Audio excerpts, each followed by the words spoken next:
presentation. He'll be fine on the mountain.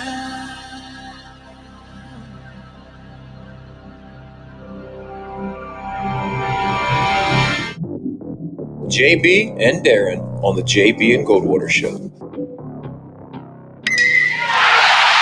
drive right field, base hit. South Carolina wins the College World Series. Watson, touchdown. Hunter Renfrow. Got him, and it's all over. Carolina rules the roost. They win the championship. And South Carolina has won the national championship. The Citadel baseball team has done it again, but this time the Bulldogs beat one of the top teams in the country. They are giant killers. Get the ball to Bennett. He does.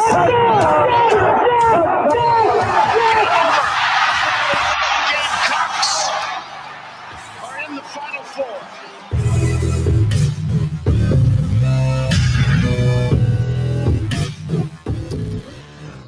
All right.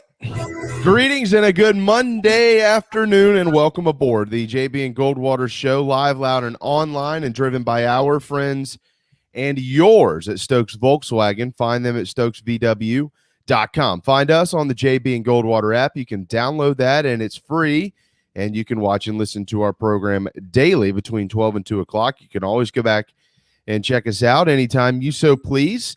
Make sure you head to jbandgoldwatershow.com for more information and all of those platforms right there as well. You can follow us on social media at JB and Goldwater, individually at Sports Media JB and at Darren Goldwater.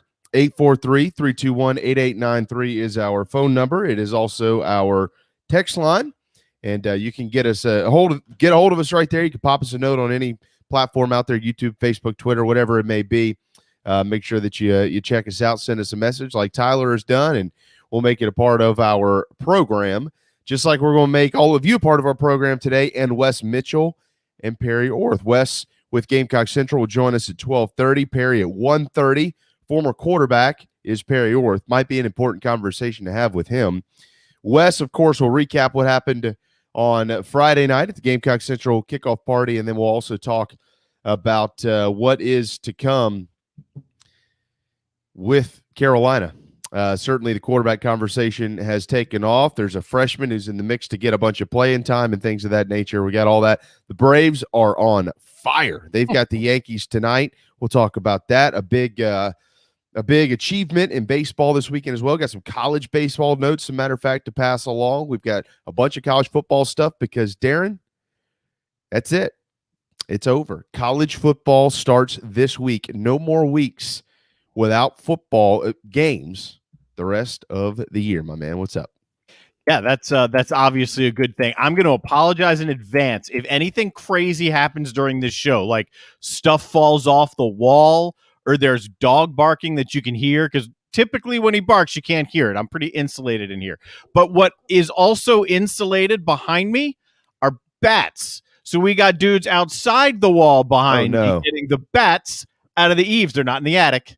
Thank God. Oh, yeah. They're only in the eaves, but they're there, and they're basically right behind the golf clubs. That's where the bats are. So there's banging and drilling, and I don't know if these things are going to fall off the wall or not, but hopefully by the end, the bats are gone. So whatever nonsense happens during the show, there's no more bats. Oh, God, I've had that before. We had the same thing. They didn't get into the attic, but they were in the eaves, and they had to put this little I don't even know what it was. It looked like a pipe that they put in there, and so bats couldn't come in, but whatever they put in there, bats could fly out, and then it would trap them from coming back in. Yeah, so I guess the whole thing is it matters how many openings. No. It's definitely not that. And then it matters how many openings you got. And I don't know. We've got a lot apparently, which is convenient for them, so they can charge us more because they have to seal up every one of the openings. Mm-hmm.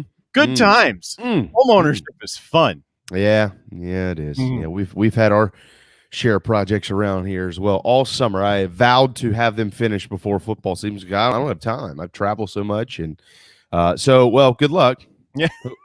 Hope you don't have any problems with that. Sure. You know what would be in some ways cool and in most other ways terrible, is if they made some draft like awful mistake and punched a hole in the wall, and then during the show you got like bats flying in here. Yeah, let's hope that doesn't happen. No. This would be a literally quickly a national TV moment. You realize that, right? So yeah. Viewership would take off. As a matter of fact, you might want to go knock a hole in that wall. Right? That's what I'm saying. I mean, overall, it'd probably be a bad thing, but for a little bit, it might be okay. Yeah, we might get our 30 seconds of fame here in a hurry. But wow. Well, all right. On that note, 12:05 on this Monday afternoon. College football is back. Here's the schedule for Saturday, August the 28th. It all starts at 1 o'clock on Fox with the Nebraska Cornhuskers in the Illinois Fighting Illini at Memorial Stadium in Champaign. 1 o'clock on Fox National TV game. College football will be underway this Saturday, August the 28th. 4 games total, 3 more after that one that will be televised. UConn and Fresno State at 2, UCLA and Hawaii at 3:30 on ESPN. Good thing that sucker's being played at UCLA, although California is much better. But Hawaii is not allowing any fans into the ballpark. Strange. I get it. But they're not going to. UTEP and New Mexico State that night at 9:30.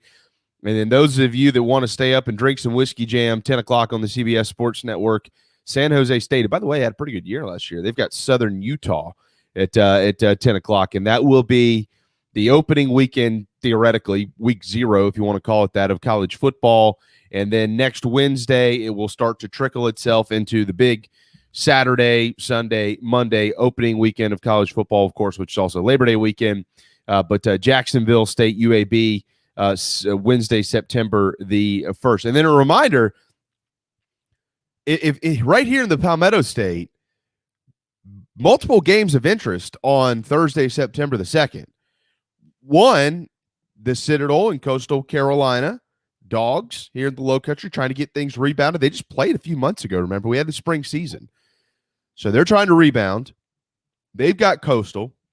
Coastal's trying to continue this magic that they've built under Jamie Chadwell. Preseason ranked number 22 by the AP poll. 7 o'clock that night on ESPN+. You have I think, a major national game in Boise State and UCF, at least as it pertains to the Group of 5, 2 of the more popular and good teams in that, kind of in that range there, in the Group of 5, I guess you'd call it. NC State, South Florida. Obviously, Jeff Scott down there at South Florida, Bobby Bentley down there at South Florida. What does NC State look like? Are they a team that could throw a wrench into the plans of Clemson when the Tigers visit Raleigh a little bit later on in the season? That game will be on the ACC network Thursday night, September the 2nd at 7:30. You got Ohio State, number 4 in the country. They're at Minnesota that night on Fox at 8 o'clock. Good for Fox, putting that on prime time on a weeknight. And then Gamecock fans might want to pay attention on ESPNU at 7:30 because East Carolina is taking on App State in Charlotte. That game is in Charlotte 2 days before Georgia and Clemson get to Charlotte to play at Bank of America Stadium. So East Carolina is, right now it's like, well, could that be a trick or a trap or whatever you want to call it for South Carolina? Yeah, it could be. Their starting quarterback's been there for 3 years. They return a bunch of guys. You got a great tailback. He's actually from Duncan. I think he went to Burns, Rajay Harris. That's a challenge in a neutral site game, obviously, against App State. So there's a lot of reason to pay attention on that Thursday night, Darren, for the state of South Carolina.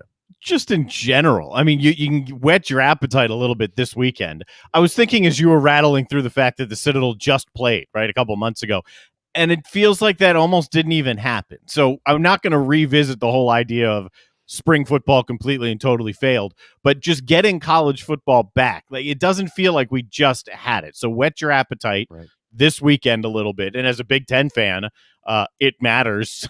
I don't think either one of these teams is necessarily in contention in the Big Ten this year, but at least it matters to give a little bit of a taste of Big Ten football being back. And then, like you said, App State ECU is worth a watch because I've maintained for months that's not some pushover. Of course, South Carolina should win the game. There's no excuse to not. but that is not a pushover game. That is a very dangerous week 2 game, particularly with what's going on, whatever's going on at quarterback now, and then again in week 2. No doubt about it. Gamecocks should control that game in the trenches, but you got to score. And how will they score? We don't have that answer just yet. Luke Doty obviously is still trying to work his way back before game 1. Hopefully by game 2 up there in Greenville, and certainly I would imagine, based on, at least on the intel that I have, by week 3, which would be in Athens, Georgia, against the Georgia Bulldogs. Scrimmage this weekend in Columbia. We do have Wes Mitchell coming up at 12:30, so we'll certainly discuss this more with him. He has a very good and detailed report that is available right now on Gamecock Central. So here's the latest that I have as it pertains to the quarterback situation. I got a couple of quotes this weekend from sources within the program who feel optimistic about Luke Doty making it back, hopefully by week 2. They're not ruling out week 1 at all. They're not ruling out week 1. We just have to kind of see what happens. This is a big week for him. I think he's going to get the boot off, and they'll kind of see what happens there. But at some point in time, Luke Doty's going to be back, and he will be the starting quarterback for South Carolina when he does return. But if he isn't back week 1, or if he isn't back week 2, somebody's going to have to start. So here are a couple of quotes I've got to share about Zeb Noland, who took a lot of snaps as the first team quarterback this weekend. Of course, I think they all did. But one of those is, quote, he's mature and he's played a bunch of ball, unlike everyone else in the quarterback room. It'll be interesting. And the other is, he might be the best we've got. And so I kind of dove into that a little bit more. I said, is that a negative thing or is that a positive thing? They said, well, we continue to improve as a football team. So it doesn't necessarily mean that it's a negative thing, but right now he just might be the best that we have that's out there. So, but you don't really know how that translates. You just don't. You can say he might be the best we've got, and that means we don't have anybody else, or, hey, they're all playing okay, but, he's actually played a little bit better, and then you never know what happens when the lights come on. You just don't know. So how do I take that? I take it that Luke Doty's the starting quarterback, and they need to get him back. And the rest of these guys are going to just continue to kind of need to get better and continue to work on themselves, and hopefully – one of them establishes themselves as a strong number 2. If you said today, hey man, who do you think starts at quarterback in game 1? I believe it or not, I might reverse course from what I said last week, because intel certainly has changed in 7 days, at least on my end. I would think Zeb Noland might actually be the starting quarterback. I'm not projecting that. There's still a couple weeks to go, but based on the information I have, I would lean that way. It makes sense. So as crazy a story as this is, and it's nuts. I can't even compare it to something recently in college sports of a GA suddenly stripping off the suit, right, and going in and putting on pads. It's crazy. But if you just get past that idea, there is some I know where logic. You're going with this. Right. I mean, there's some logic. He's got big time experience, not just big time experience, but big time atmospheres. And he's been around dudes. He's been around first round draft picks. Granted, he got beaten out by them. But hey, if you're going to get beaten out, you may as well get beaten out by a first round draft pick. The guy has big time experience. He has Big 12 experience. Jason Brown, and I laugh as often as St. Francis is misrepresented. It's been called an FCS program in an article I read today, a D3 program. They're in Division II in the Northeast Conference. Okay, I've done games in that conference. It's a long way from the SEC, a long way from the SEC. So if his first priority was losing weight so he could move around in the pocket, okay. If Gauthier is still trying to establish himself in a knowledge of what it's like to be in college and with a college team, okay. Then you got this guy who's been there and done that. And he might not be in the physical shape you'd want because he hasn't been going through the players' training programs, but he's got an idea of the playbook. He put it together. Yeah. And he's got an arm, and he's got the experience. It makes sense just to say, look, let's not go do something stupid and lose to Eastern Illinois. Let's go out there and be efficient. So it makes sense, even though it's crazy.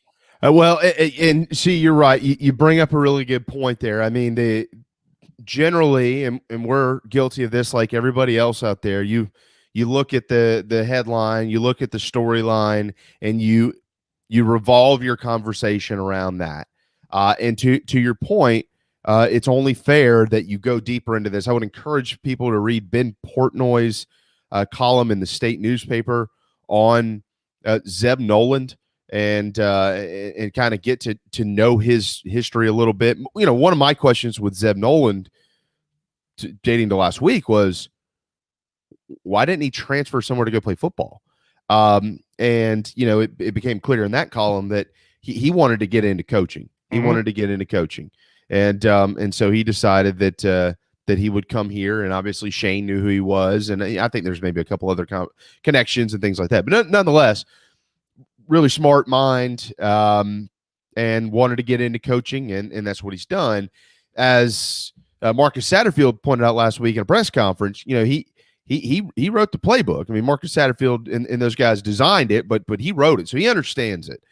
And so please don't mistake me for a head coach of any kind or some type of college football guru or something like that.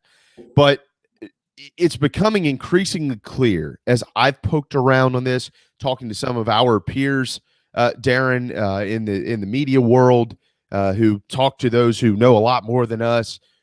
What they're searching for here is somebody that has to play in place of Luke Doty. This is the conclusion I've come to. Shane Beamer's not said this. If Shane Beamer's watching this right now, he might say that I'm wrong. So I'm going to try to say this in the best way I can. They're trying to find somebody that's not going to get them beat. You know, period. They're not.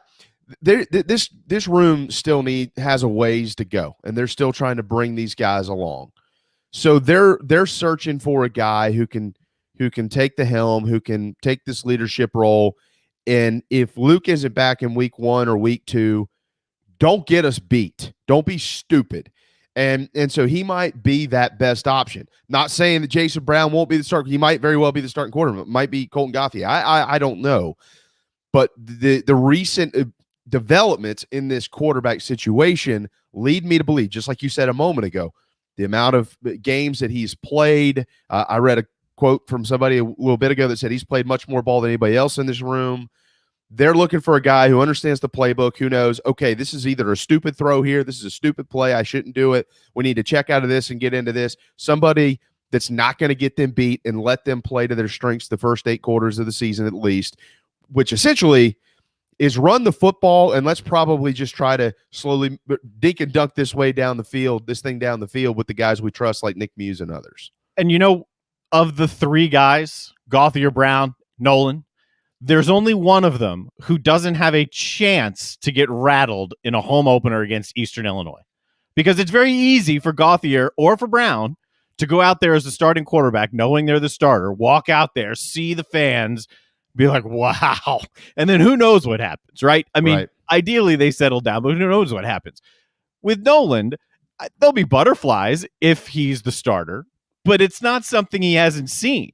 And he's on an SEC team playing an FCS team. This isn't going to be some, oh my God, I can't handle it type moment for Nolan. And it shouldn't be for either of the other two, but if there's a chance, the only chance is the other two. The game plan isn't that complicated, right? You don't have to be Beamer or Satterfield to know, all right, against Eastern Illinois, what are we going to do without our starting quarterback? We're going to see just how good Marshawn Lloyd is. We're going to rotate through our backs, establish our offensive line, and hope our quarterback doesn't get us beat. Maybe Zeb Nolan is the best opportunity at that. He just might be. He just might be. And let me clarify something here. Again, Marcus Satterfield said a couple of weeks ago, look, we're not going to be a West Coast offense. We're going to throw the football down the field. I know that, and I know what he said, and I just said the term dink and dunk. So don't misunderstand that as, well, they're just going to be a dink and dunk type offense. They might. I'm not even projecting anything here. I'm just guessing. Hey, let's play to our strengths. Let's do the things that we know that work, and let's win the first 2 football games. That's what we're trying to do here. We're not changing an offense. It doesn't mean that Zeb Nolan or Jason Brown or Colton Gauthier or Connor Jordan or whoever the hell's back there at quarterback isn't going to throw the ball downfield. They're going to throw the football down the field. They've made that clear. But that's not necessarily going to be what they're going to do for 4 quarters is what I'm getting at here. You know, they're going to play to their strengths. They're going to do the things that they feel best at doing at that point in time. And by the way, you know, if certainly game 1, you know, if you can easily win game 1 and manage that and you get Luke Doty back, well, now you've got another quarterback, whether it's Zeb Nolan or whomever, that just played a whole game for you. So, you know, you're starting to build some depth here. You know, Gamecocks have some time. Doesn't mean they can't lose week 1. I think Carolina football's proven in the last 100+ years they pretty much lose to anybody. Don't think they're going to. I think they're going to be more than prepared. But like you said a little bit ago, Zeb Nolan's a real player here, and I think you know, again, based on the information that I had last week to where it is now, he's much more of a player than he was to be a starter. Might be the leading dude to actually start game 1 for Carolina at QB. So I feel in ways it's like putting lipstick on the pig here, but there's logic behind it. That's why it's just a funny conversation, because I get both. I get the fan side that's saying, what in the world? Like, how is this even possible that this would have to happen? But I also get maybe this is actually what's best. Maybe this is actually what's best for the team, given the current, I don't know, state of the team. It's wild. I'll say this, though, and this isn't just putting lipstick on it. If it's Zeb Nolan and he wins the game, it's Eastern Illinois. Anyone else, Gamecocks beat Eastern Illinois, it's not even mentioned, right? I mean, other than it's scrolling by on the ticker, you won't see it outside of Gamecock fandom and Eastern Illinois fandom. If you pull a GA from the sidelines and suit him up and he goes out and wins the game, that becomes a story that gets told around the country. That's good publicity in a sense. It's laughable at times too, but it's good publicity. There'd be a laundry list of folks wanting GA jobs in Columbia, that's for sure. If that news gets out there. To Steven's question, what if Zeb comes out and plays out of his mind? Would you sit him against Georgia? You know, probably not. I mean, you know, I don't know. I really don't know. I don't really want to speculate on that. I would just, you know, if you get a kid that comes out and let's say he plays the first 2 games and he is just he's locked in, you know, you probably don't. You probably go with the guy who's been hot for you the last couple of weeks, but I don't have that answer. I really don't. I don't know enough about Marcus Satterfield either. You know, to understand, you know, what he's thinking. I do think we could comfortably all say this though, right? Like if you're one of those Gamecock fans that saw 3 plays in the spring game and thought that, well, Jason Brown's better than everybody we have on the roster, and I saw Luke Doty for 6 plays and he's not good.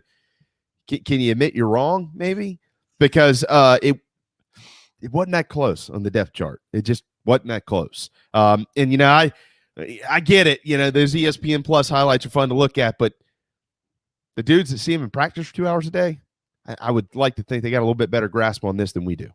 You know, the name Stetson Bennett is floating around in my head just during this conversation. I don't know. I don't know how closely compared, right? I mean, because he wasn't a GA. Talking about Georgia's quarterback last year for a long portion of the season. He's a walk-on. I mean, he looks as much like a football player as, you know, you and me, but he was Georgia's starter for a while. Yeah. And for a little while, played pretty darn well. So I don't know how closely aligned these two things are, but like, I mean, it's possible, certainly possible in the first 2 games. Yeah, he seems, Nolan does, like his talent is better than Stetson Bennett, but the comparison is there certainly. Hey, you're going to be the guy for a little bit, and let's see how far you can take us. Mm-hmm. And then you just got to know if a change is necessary, when to make that change. But more on that in a little bit. Wes Mitchell is coming up in about 5 or 6 minutes on our program. Let's slide to some baseball. The Braves have lost 3 games in the month of August, 16-3. And now, Darren, we didn't predict it. We didn't project it, but we thought maybe they could show up on Monday, be 5 or 6 games up. And they are 5 games up on the Phillies, 7 up on the Mets, 68 and 56, 9 in a row. Now Atlanta has won again, 16-3 in the month of August. Just a remarkable one for the run for the Atlanta Braves. They've got the Yankees tonight. It's that stretch that everybody's kind of been talking about. Corey McCartney has alluded to this on our show the last couple of weeks. Really excited to talk to him this week. New York tonight, tomorrow. And then it's interesting because they have Monday, Tuesday, and guess what? They're off Wednesday, Thursday before hosting the Giants and then flying to Los Angeles, which is a kind of a strange turnaround. They got the Giants Friday, Saturday, Sunday, that early game Sunday at 1:20. And then Monday night, they're playing in L.A., so they'll turn around and fly across the country and play. But this 8 games, and then you got the Rockies for 4 on the road, and then you get to come back home and see your Nationals. Is important in all of this, everything I just said. They just came off a 9-game road trip. They won all 9 games. That's I don't care who you play on the road. I know the Orioles are bad. That's remarkable. 13 straight road wins is not something to just like toss your hat at. I mean, it's impressive. It's one of the best streaks in the modern era. It's one of the best streaks since baseball adopted the divisions in the late 70s. I think it was 1976. It's a franchise best road winning streak, and they did what they had to do. Now you've got 3-4, including the Braves, of the hottest teams in baseball that are about to match up with each other. The Yankees have won 9 straight over the Braves. The Dodgers are on fire. They're still chasing the Giants. So it's a taste of what you're going to get potentially in the postseason. It's certainly a good look at teams you know will be in the postseason. Giants are going to be there. Dodgers are going to be there. Yanks are probably going to be there. Braves are probably, the way it looks now, going to be there. So it gives you an idea of what to look for, and it gives you an idea a little bit on the Braves side, particularly the 2 against the West Coast teams. Gives you a little bit of an idea where you stack up, because right now they're ahead of the Braves in all power rankings. So where do you stack up with 40, 50 games to go? Yeah, exactly. And, that bullpen's going to, we're going to see them over the next few days. We're going to find out exactly where that bullpen stands here as we're getting closer and closer to turning the pages into September. If you are a Brave/Gamecock fan, going to have a little bit of an issue tonight in this Yankees-Atlanta matchup. Huskar Noah will pitch for Atlanta, which is great. He was awesome last week in his return. He's going to oppose former Carolina lefty Jordan Montgomery tonight in the pinstripes for the Yankees over in Atlanta. 7:20 is when they'll throw that first pitch, and we'll see what it all looks like tomorrow. But you just hit the nail on the head. You could argue that the 2 hottest teams in the sport of baseball tonight and tomorrow night, the New York Yankees and the Atlanta Braves, have literally the 2 best records in the sport over the last month or so. And I got a feeling this is going to be a split series. I think one's going to win one. I think one's going to win the other. It's just the little sampling, right? It's like a little. At least they're at home. Yeah, it's right? just a little nibble. It's 2 games. It's in. It's out. It's weird. The Nationals did a little 2-game series earlier in the year. I want to say it was the Blue Jays. So maybe that's part of how the NL East and the AL East are matching up their games. But I think they had a little 2-game set in there at some point. Yeah. Well, maybe a World Series preview tonight between the Yankees and the Braves. Maybe. By the way, that was the Braves beating Baltimore yesterday. That was the 18th straight loss for the Baltimore Orioles. It's the longest skid in the big leagues since the Royals did it 19 times in 2005. Yeah, not good. There are 3 losses the Orioles are for matching a franchise, and the Orioles love to own these type records. A franchise and American League record of 21 straight losses. They set that record back in 1988. That is according to ESPN Stats and Information Research. So the Orioles 3 away from tying it, 4 away from breaking it, and they've got the Angels starting tomorrow. They're off tonight, but they've got the LA Angels in 3, and then Tampa in 3. They are at home, so good for them. But they got a chance to break a pretty horrible record. So I remember that 88 Orioles team well, because that's when I was growing up in DC. Well, in between really Baltimore and DC, and the only team was the Orioles. So I was growing up going to Memorial Stadium and Camden Yards and Cal Ripken and all that. I remember that 88 0-2. It was to start the year, 21 games in a row. They started 0-21. I remember it very, very well. I was 8. This team has not won since Monday, August the 2nd.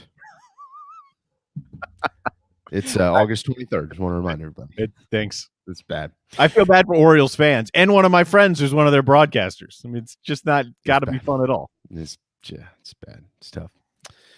Ben McDonald calls games for the O's. He's having a rough stretch here. I bet he wishes he can go back to Omaha. Real quick, too, before we get a break, we'll come back to this at the top of the hour. Miguel Cabrera, his 500th career home run this weekend, part of the 500 club. Great record. Amazing. One of the best hitters of our generation. So congratulations to him. He is a Detroit Tiger. Really neat photos circulating out there on Twitter with him and Grayson Griner. For those of you that know Grayson, who was on our show right before we started the college baseball season back in February. All right, got to hit a timeout. When we return, Wes Mitchell with Gamecock Central right here on the JB and Goldwater Show, driven by Stokes Volkswagen. This is Mike Mazzell for Stokes Volkswagen on Ashley Phosphate Road with exciting news. It's springtime and we're playing ball. Most dealerships don't have any inventory, but at Stokes Volkswagen we do. So we're playing ball on every new Volkswagen in stock. Every new Volkswagen available with 0 down. Qualified buyers can sign and drive with interest-free financing for 60 months. Remember, Stokes Volkswagen on Ashley Phosphate Road is the fastest, easiest way to sell your car and get the most money for your trade. Plus, we'll take any trade in any condition, paid off or not. Is your credit in a slump? Strike 2. If you've got $500 down and you make at least $2,000 per month, our lenders can get you approved. So if you want to strike out, that's okay. But if you want to hit a home run and save on a new Volkswagen, come see us today at Stokes Volkswagen on Ashley Phosphate Road or StokesVW.com. $1,666 per month per $1,000 borrowed for 60 months at 0% APR with 0 down. Plus tax tag. Includes $499.50 administration fee. Subject to VCI credit approval. Expires month end. Peace and love at Stokes VW. Wando Power Equipment, the trusted home of Hustler zero-turn residential and commercial mowers. There is nobody more trusted in South Carolina than our friends from Wando Power Equipment. They've been providing elite commercial and residential service for over 30 years. Landscape Services have turned to their selection of Hustler zero-turn mowers like the Raptor. Bigger, stronger, faster, and the most durable Raptor Hustler has ever designed. Located on Daniel Island and online at wandopower.com. Wando Power Equipment, owned by the Price family, the home of Hustler zero-turn mowers, rentals, service, and specializing in family and friendship. Shrimping season's back. That means local caught shrimp. That's right. Local caught shrimp back on the menu at the Dog and Duck. All 3 locations, Bell Hall, Park West, and Clements Ferry Road, now featuring once again local caught hand-breaded shrimp, plus other daily specials like the Game Day Burger every Wednesday, Rib Night on Friday, rotating taps all the time, and all the TVs you can possibly imagine for whatever you want to watch. The Dog and Duck in Bell Hall, Park West, and on Clements Ferry Road.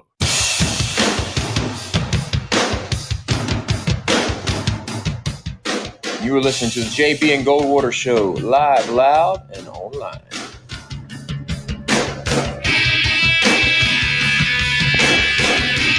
All right, 12:34. Welcome back. Monday afternoon, the JB and Goldwater Show, driven by Stokes Volkswagen. Right up the road we go. I-26 to Wes Mitchell with Gamecock Central. He looks kind of hungover still from Friday night. Not really, though. We know that he's been working the last couple of days because it's getting closer to Carolina football. So it looked fun, Wes. I was kind of following along as much as I could, and then Saturday morning I looked up and saw a bunch of pretty neat videos. First of all, congratulations on throwing off from what or putting on and getting off from what I understand an amazing party. I'm sure it was great to see all those folks there. So I bet that was just a blast. Is there a year 2 coming? You doing this again? Oh yeah, I think we can officially mark that down. I'm already thinking of ideas for next year. It was fun, man. Shout out to everybody that had a part in it. It was like a huge, team, I guess, effort. I think Is today Monday? I think I'm finally like recovering from it. And it's not even from like I wish I could be like, yeah, I drank 15 beers and some whiskey jam, but it was really just it was just like a blur of a day, honestly. It started, I think, 6:45 a.m. and then it ended with a whiskey jam, toast with Patrick Davis, Michael Haney, Preston Thorne, Langston Moore. Obviously, all of them were instrumental in making the evening happen. So it was really awesome, man. It all came together, and we threaded the needle on the weather because the weather here on Thursday, Saturday, and Sunday was absolutely terrible. So we would have been a word I'm not going to say if the weather had kind of played out a little bit differently. But, man, it was awesome. Shout out to everybody that came out. I hope if you didn't come out, I hope you have serious FOMO and that you come out next year. Yeah, dude. I FOMO. I personally really wanted to be there. What's wrong with FOMO? What is wrong with FOMO, Darren? I mean, maybe I'm not young and hip enough to throw out FOMO, like casually use. I'm impressed I even know what it stands for, but it took me a second. It's a pretty common word these days, I feel like. Is it? Anyway. How are the Nats doing? Not as commonly well. Not as bad as the Orioles. How about that? They're going to be missing out on the playoffs. How about that, FOMO? Yeah. That DC Baltimore freeway is going to be a little lightly traveled in the postseason. Well, I hated that I couldn't be there, and I know there's some others like that, but I know that y'all killed it. I mean, there was how many people ended up going? I honestly have no idea. Hopefully 1,000. I don't know. We may our goal was to break the still hands all-time record. I don't know if we did that or not. I heard we were close. They're still tabulating, I guess. But we had three current head coaches: Shane Beamer, Frank Martin, Coach Shelley Smith, women's soccer. Ton of former players. Jessica Jackson came out. It was really cool the amount of people that came out and supported it. And Patrick Davis was incredible. Put on a show. It was really cool. He kills it, man. I still don't understand why he can't somehow alter the whole suit thing when it's above 90 degrees. But you do you, PD. You do you, brother. And he sweats right through it, but he finishes every show. So, man, that's awesome, man. Well, congratulations, obviously, to you and Chris and Brian and Colin, y'all's entire team. I know everybody worked really hard on this, and I know you and Chris were working incredibly hard. So congratulations, man. That's awesome. Awesome. Now it's actually football. We get to go celebrate the football, hopefully, if the Gamecocks can win some games. All right, so we led off the show with I've got a couple little notes I passed along on Zeb Nolan. One source, Wes, this is no surprise to you. We all know this. We've done our homework by now, but said, hey, look, he's played more ball than anybody in this QB room, and he basically might very well be the guy in week one if Luke Doty is not able to actually go. So they scrimmaged this weekend. You had a great report up on Gamecock Central. Didn't give anything away, so I want to let you know. We just directed people to go check it out. But what else have you learned about Zeb Nolan and kind of where things stand in that QB room? Yeah, I think end of last week we started getting wind of the idea of hey, this is not just a story for ESPN to talk about, that Carolina has a fourth string quarterback who was a coach at the start of camp. It was kind of like, hey, Zeb Nolan could play.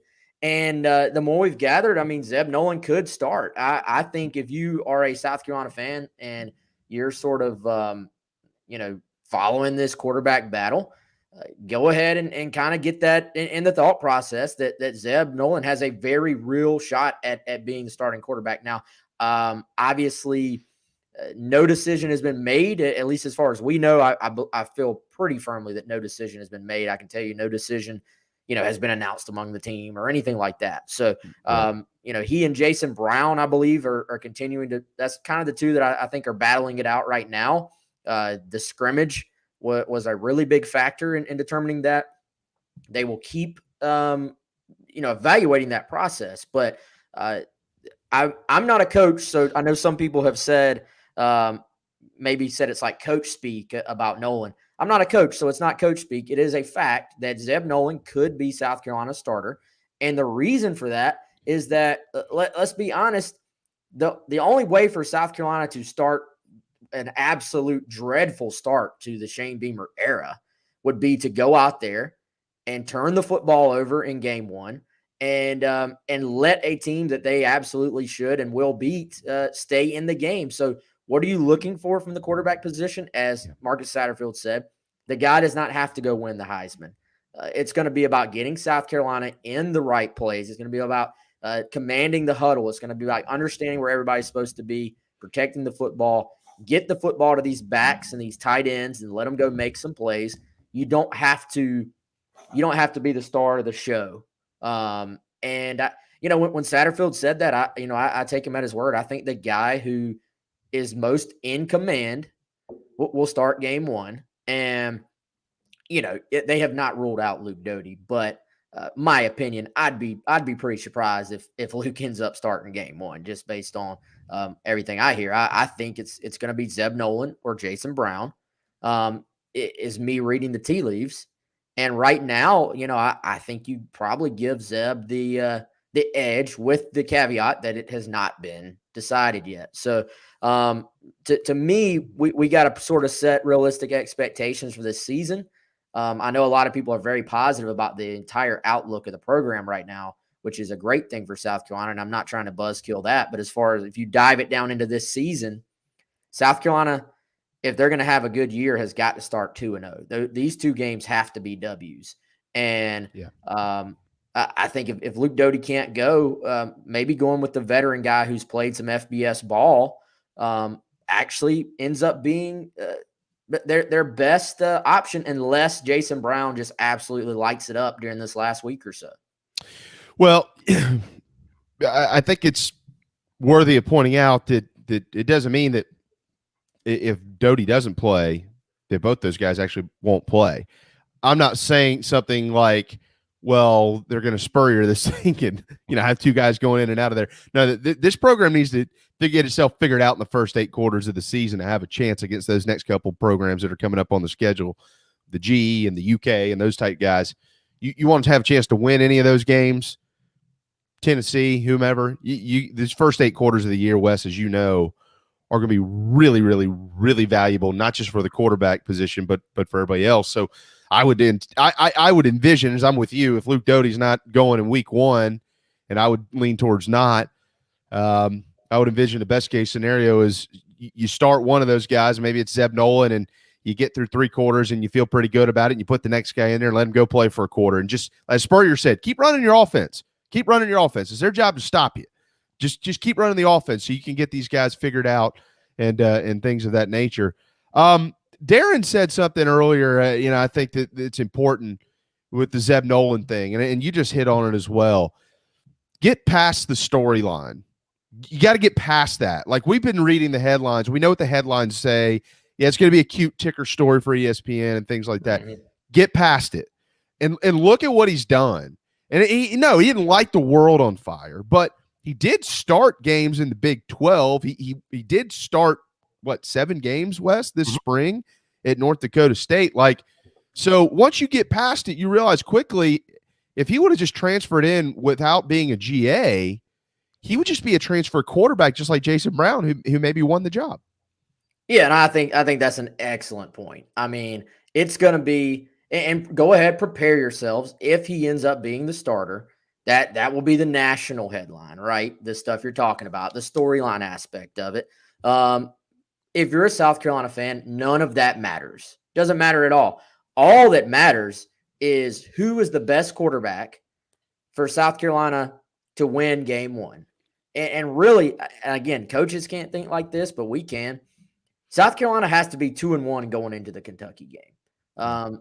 They should win the first 2 games, and the chances of beating Georgia are very, very slim.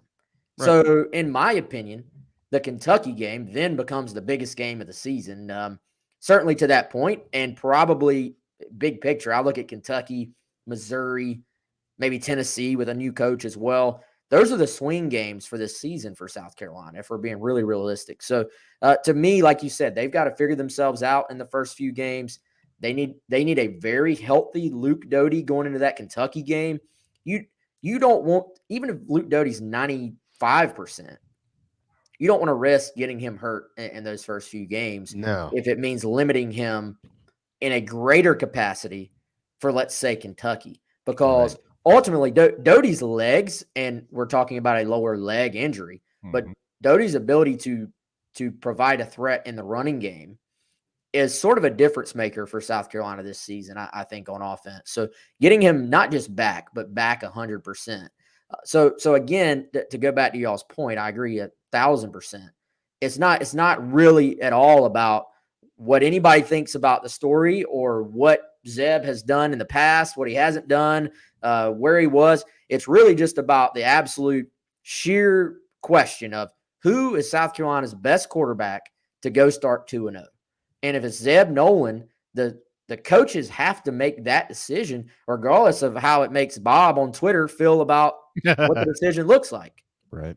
Yeah, the other thing I pointed out was just because he's been in major atmospheres, coming out against Eastern Illinois, while it'll be cool and the fans are back and it's going to be great, football's back, it's not going to overwhelm him. It shouldn't really overwhelm Jason Brown or Gauthier or whoever. But if anyone's going to be overwhelmed by the first game against Eastern Illinois, it'd be those two guys, not Nolan. I mean, you know that he could go out and at least theoretically be a steady hand.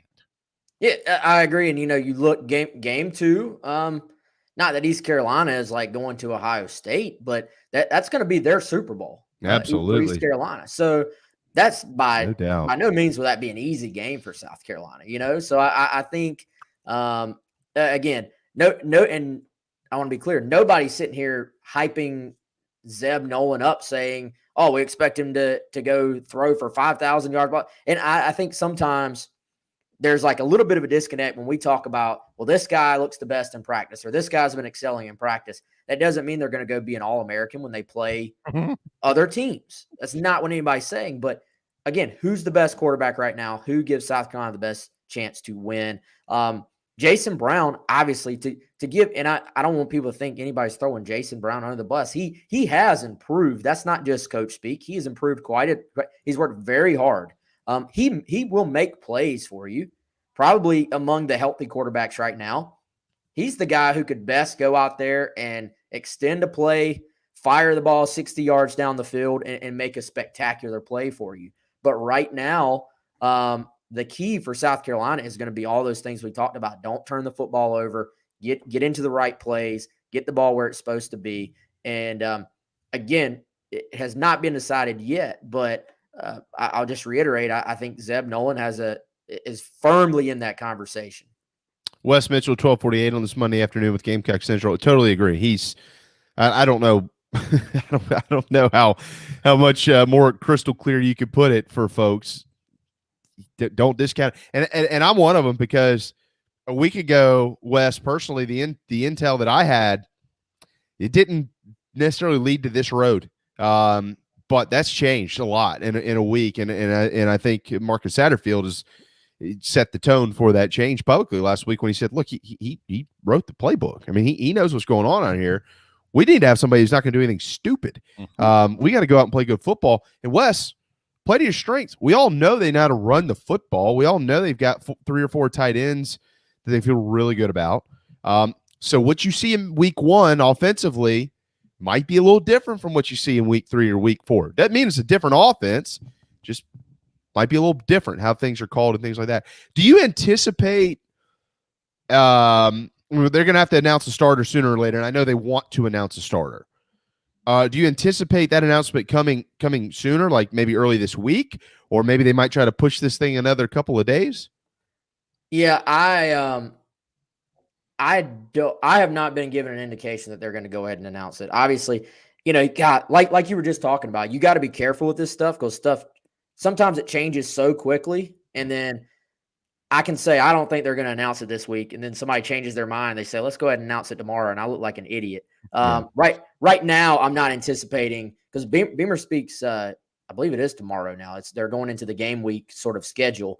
Right now, I'm not anticipating the announcement to be tomorrow. Obviously, that can change. Just like, I was going to say, when Nolan first when we first saw him out there, you're sitting there, you're trying, all right, is this a depth thing, or Is he in the conversation? Then you start the information starts to change. And that's why I'm not going to sit here and say Zeb Nolan will start, because it could conceivably twist back the other way if Jason Brown lights it up. So, I think if it was right now, if it was today, it probably would be Zeb Nolan, but you have to anticipate the fact that things can change and that these are human beings, and it can go up, it can go down, and they have to go perform. But yeah, I mean, Satterfield, and man, guys, I would encourage everybody to go watch Marcus Satterfield's press conference from last week. Go watch Clayton White's press conference. It was refreshing to hear them go into the detail that they did about a lot of guys. If you want a rundown of the offense and the defense right now, where things stand, go listen to those. It was not just 25 minutes of coach speak and avoid questions and stuff like that. It was really refreshing to hear those guys talk. And you can even tell the difference in an in-person press conference versus staring, at a screen, which had been the case before. No question. Yeah, the tone in which a lot of that stuff said needs to be heard. If you haven't, I'm with you. Go to YouTube, by the way. The Gamecocks Online YouTube page has both. All right, so what else? What from the scrimmage this weekend? Obviously, the offense. I'll pass this along to this is kind of what I got on the offense. Better baby steps. Run game was good. Able to dink and dunk a little bit down the field, but there's still a ways to go.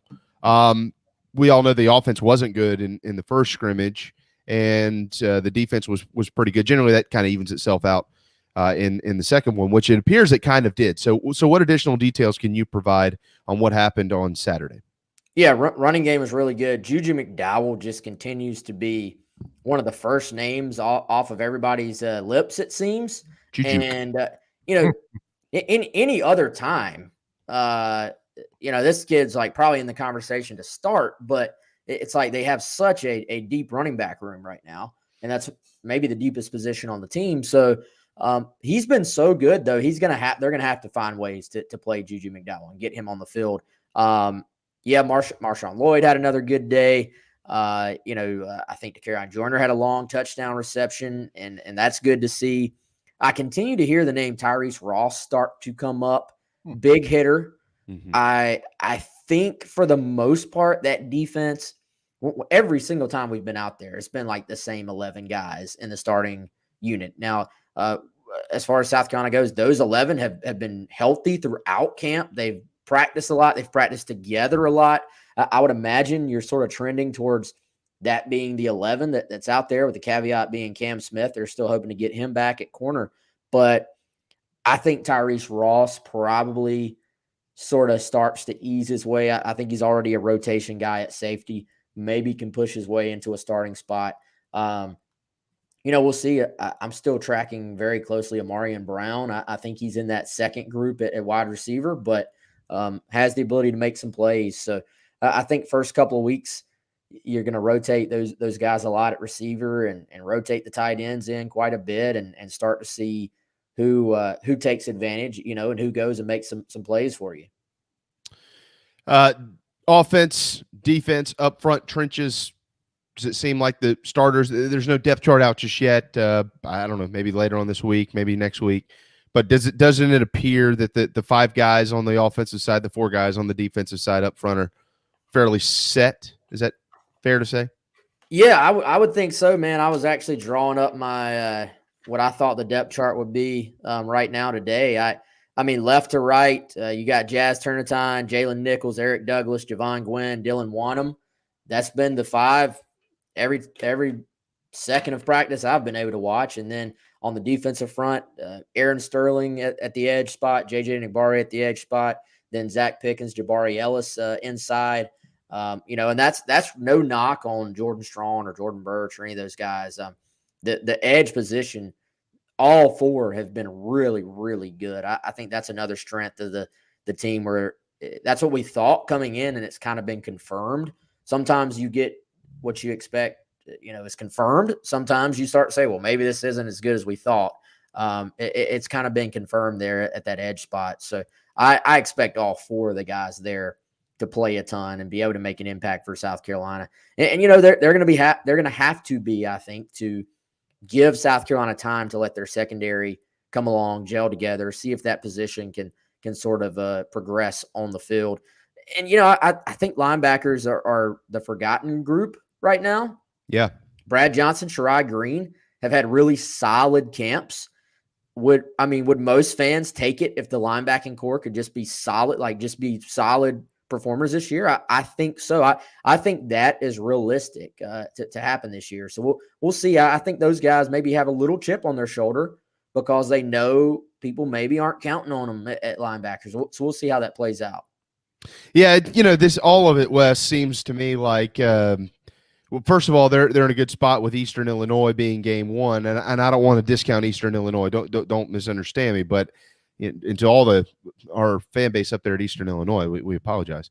But they're not in the league and stuff like that weeks one. So what I'm getting at here is even though fall camp is soon to end, they still have some time. They still have some time because it's just kind of a slow ramp up into the season, but you better be ready in week 2. ECU, as you mentioned, they're going to be ready to go. And they got a bunch of returners. They got a bunch of offensive firepower. And Mike Houston's beaten South Carolina before when he was at the Citadel. Wes, before we let you run, couple little outside the roster nuggets. Do you have any updates on the scoreboard? Do you have any updates on the banner? Do you have any updates on uniforms? Do you have any updates on anything else that pertains to all the crap we worry about in the summer? No, I'm just kidding. Hey, I got nothing on unis. I don't know, man. It amazes me how so many people know all the little details about all the little uniforms, and that stuff does not register with my brain. Like if you told me, hey, what was the difference between the uniform and this year, I'd be like, dude, I have no idea. I can tell you, video board I've heard is on pace to be up for game one. That's been expected. It will be for those who get there and are like, what happened? It's the same. It looks the same, right? Like it is the same board as far as like the structure, but it would be like if you upgraded your television from HD to 4K. Basically. So it's going to be a much more crystal clear. The Colonial Life Arena has a super clear screen. Mm-hmm. This is actually a touch even more higher resolution, I guess you would say, than that. And the old banner is down. The new banner is in, and it will be up at some point this week. So if y'all are welcome to go stand outside Williams-Brice and wait until they put it out there. And then you can throw tomatoes at it if you're unhappy with the color. And maybe when the tomatoes hit it, it will get towards the right color. Yeah. And let's remind people on a serious note, that was not Signorama's fault. They were just installing the banner. They didn't print the banner. I got one tweet back that said I was basically I was lying to defend Signorama by saying all they did was put it up, and I'm like, you guys don't understand. They literally, it's like if somebody paid you and they said, here's a picture, go hang it. Yeah. And your job was, okay, I'm giving you $5, hang the picture on the wall. And then you hung the picture, and everybody was like, I hate that picture. So it's literally the same thing. This guy's like, no, you're defending them. You're making this up. I'm like, no, I'm not. So I believe the guys at Signorama will also be hanging this banner. Do you know why? Because they did a good job hanging it the first time. It was perfectly hung. Yeah, it was great. It was great and everything. The pictures in my house kind of, but that banner was perfectly hung. And they hung all the stuff, or did they print the stuff for the Gamecock Central Party? They printed it.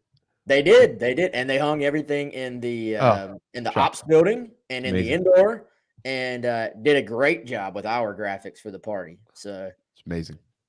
So they can pull this off. Is what you're saying? Yes, they know what they're doing. Shout out Matt Vaughn at Sonorama. He's a good guy. And they're probably not changing its color before they go hang it, right? No, they have nothing to do with the color. Just verifying. Well, I hope that Coach Tanner's out there for this so he can take any questions from passerbys. We're going to do a press conference in front of the banner this time. Wonder if the same guy that bitched about the grass not being cut over in Gamecock Park is one of those who complained about the banner. That guy. I don't even know who. I don't know who any of these people are. I can't believe the grass isn't cut. Tanner, he's got to go. Yeah, you're right. that was Bob from Twitter as well, actually, that said that. And they cut that grass. I swear, every single time I'm over there, they're cutting the grass. So always cutting the grass. I promise you, they're cutting the grass more often than Bob is cutting his grass. The fact that the grass wasn't cut every single day throughout the month of June, I can't believe that the university would even let that happen. It's just amazing. It's awful. All right, 2:00 today, Wes. 2:00. We will be there. I bet. Plenty to talk about. Oh, I bet. 2 to 3 is going to be a lot of fun with you and Chris. GC Live today. Make sure you check it out because they'll recap the party and a little bit of quarterback stuff to get into, amongst other things. So, Wes, thank you so much, man. Love the report. And next week, guess what? We get to talk about the actual football game between Eastern Illinois and South Carolina. Game week? It's a game week? Sir. Can you believe it? Holy. You better believe that. That's what they say. Believe that. Well, would you look at that? Did you ever see that? Yeah, I can't believe it. I got to figure out who plays for Eastern Illinois. Yeah. Colin's worried about his wardrobe, and you're trying to figure out the Eastern Illinois roster. So it's a good team over there at GCC. No doubt. I appreciate it, guys. Thanks, man. There you go. Wes Mitchell with Gamecock Central. All right, got to hit a timeout when we return. Some college baseball notes to get into, some college football notes to get into, certainly. Perry Orth ahead at 1:30. It's a jam-packed final hour right here on the JB and Goldwater Show, driven by Stokes Volkswagen. At Patriots Point Naval and Maritime Museum, families walk in the footsteps of our nation's heroes, the brave ones who risked their lives to defend our way of life. Home to the aircraft carrier USS Yorktown, USS Laffey, and the USS Clamagore, there's more than 1 million square feet of exhibit space to roam. White Glove certified, we have several new health safety measures in place to enhance the visitor experience. Come for the day and leave feeling inspired. One of the most impressive museums in the country, located right here in Mount Pleasant. Visit patriotspoint.org for more. We'll see you soon. Bourbon and whiskey drinkers of Charleston. Paddock and Whiskey on James Island and the Terrace Shopping Center on Maybank is your home for the finest and rarest bourbon and whiskey drinks in the Lowcountry. This is where I hang out. Go meet my friends Reed and Chris and try one of their exclusive barrel pick bourbons. They have the largest private barrel collection in the state and let their knowledgeable staff recommend your next pour. PaddockandWhiskey.com. Let not your heart be troubled. Paddock and Whiskey is here for your next double. We're all friends around here. Paddock and Whiskey, proud partners of the JB and Goldwater Show. This is Scott Glaze, head golf professional at the Links at Stono Ferry, located on the outskirts of Charleston, South Carolina. I'm inviting you to tee it up on one of the most scenic and challenging courses in the Lowcountry. Our back nine is highlighted with 3 holes that border the Intercoastal Waterway. Visit StonoFerryGolf.com to book tee times and discover all that Stono Ferry has to offer. The Links at Stono Ferry is a former South Carolina Golf Course of the Year and is also home to the College of Charleston men's and women's golf teams. Come see us. We would love to have you. StonoFerryGolf.com. Hi, I'm Chris Half, Public Information Officer at the Patriots Point Naval and Maritime Museum. You're home of the mighty USS Yorktown, USS Laffey, Clamagore, and Vietnam experience. And we're a proud partner of the JB and Goldwater Show. We invite you and your family to come see us and enjoy a day on Charleston Harbor. Visit patriotspoint.org for more information. And now, it is my honor to present the national anthem.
JB Goldwater Show. Live, loud, and online. Final hour on this Monday afternoon. Welcome back to the JB and Goldwater Show, driven by Stokes Volkswagen, stokesvw.com. Make sure you've downloaded our app and make sure you follow us on social media at JB and Goldwater. Head to jbandgoldwatershow.com. Perry Orth ahead at 1:30. JB and Darren here to take you all the way to 2 o'clock today. And then we'll count down the days. One more down, Darren, before football season returns, not just across the country, which will be this Saturday, but certainly starting next Thursday in the state of South Carolina. The AP released about an hour ago their preseason All-America first and second teams in college football. A couple of notes that we'll pass along to you here. On the first team at wide receiver from Clemson, Justin Ross, back healthy and ready to go. And he is one of 2 wide receivers listed by the AP. Chris Olave, the other from Ohio State. So that's pretty neat. And then on the defensive side of the football, tackle Brian Brzee from Clemson also is a first-teamer per the Associated Press. So there you go, a couple of Tigers on the first team, none on the second team. But that's okay. They got a couple there on the first team. By the way, Notre Dame and Iowa State lead with 3 players from each school, respectively, on the first team. It was pretty neat for the Cyclones and Matt Campbell. Iowa State had a whole bunch of guys on another recently released list, too. There's a lot of talk. Maybe that's the team that can crash the college football playoffs this year. We've talked a lot about them, too, because – yeah, if you get through the Big 12, and maybe that's a team that can knock off Oklahoma. A lot of question marks still surrounding Texas in the first year of Sarkisian. So maybe, the talent's there. The coaching's there. Maybe. Breece Hall, maybe the best running back in the country as well, up there at Iowa State. That's wow. I can't believe what that program has turned into. I mean, that right there should be, honestly, if you are any type of college football fan of a program that's long been considered mediocre. And obviously we have one of those right here in this state, South Carolina. But plenty of those across the country. That should give you every reason in the world to believe that if it can happen there, it can probably happen here. I mean, there's no reason, honestly, think about it for a second. Like, there's really no reason why there could be a preseason top 5, top 10 team in the country in Iowa State, in Ames, Iowa, and not some of these other places. I get it, what surrounds, South Carolina or Wake Forest or something might be a little bit different, but I tell you, if Iowa State was in the ACC or the SEC, they'd give a bunch of people a bunch of big trouble. So it's pretty impressive what he's done up there. I think it's interesting to think about the fact that Iowa State could crash the playoff this year. In 5 years, they might not have a chance to make whatever playoff is out there, because who knows where Iowa State's going to be, and who knows what the Big 12 is going to be doing. Yeah. Could change before the end of this show, the way it all continues to evolve. Apparently the Big 12 won't be a part of this alliance or whatever that they're getting to. We're still unclear on this. So a couple of columns out there. I know Heather Dinich is one that I trust a lot. You've known her for a long time. We've had her on our program. She's got a column out. It's not necessarily just about scheduling. There's obviously a revenue factor to this. Some sources have spoken on the academic side of things. They want to, these leagues, the Pac-12, the Big Ten, the ACC, want to align themselves and try to, or with certain academic standards and this, that, and the other.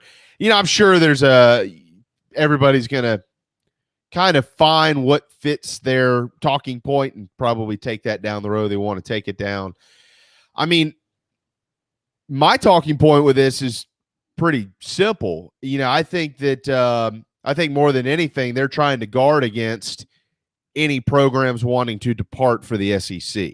I think that's what it really comes down to, Darren, because like we've seen one of them was the Washington State president, and then I've seen a couple of columns out there written, but not by the Heather Diniches of the world, but by some others Like, well, the SEC, if they want to poach more teams, let's all be clear about something here. The SEC did not poach Oklahoma or Texas. They didn't reach out to them. Those programs reached out to the SEC, but the SEC listened and was more than willing to, yeah, sure, come on, be a part of us because of who you are. So, I think that there is I think behind all of this, and what is not being said is, let's all do everything we can to protect ourselves from some of the top programs in our respective leagues also maybe leaving and trying to join the SEC, or for that matter, anybody else. I see it a little bit differently. And number one, you're right. There's always an opportunity or a chance that other programs could leave where they currently are and go to the SEC. It has been reported on the national level, Dan Patrick and others, that the SEC did reach out to Ohio State. Who else? I don't know, but they did. So they're not this like little silent partner, and Texas and Oklahoma reached out and they just welcome in them. There was activity on both sides. Don't mistake that. And if you're the SEC, you'd be crazy not to at least explore behind the scenes, maybe adding more. I think what's more to it, though, is let's assume you've got big old bad SEC over here. How do we stay relevant with them? So it's not necessarily just, trying to take their money or preventing my teams from going to the SEC. It's how do we collectively stay relevant alongside let's all move forward together. And what was interesting this morning, I've talked a lot about television markets and viewership, and another component of this is the college football playoff. And Dan Patrick, not long before we came on the air, I think it was about in the 10 o'clock hour maybe, and he's been on top of this. He's got good Big Ten sources. He was a driving voice of those sources last year too, as proof of his Big Ten connections there. And he went down a road that makes a lot of sense when it comes to the college football playoffs. The college football playoffs is owned by ESPN. Part of the reason it made all the sense in the world before realignment to go revisit the playoffs was because it made all the sense in the world to not bring other television partners into the conversation. Just let ESPN own this thing. Just let ESPN expand this thing.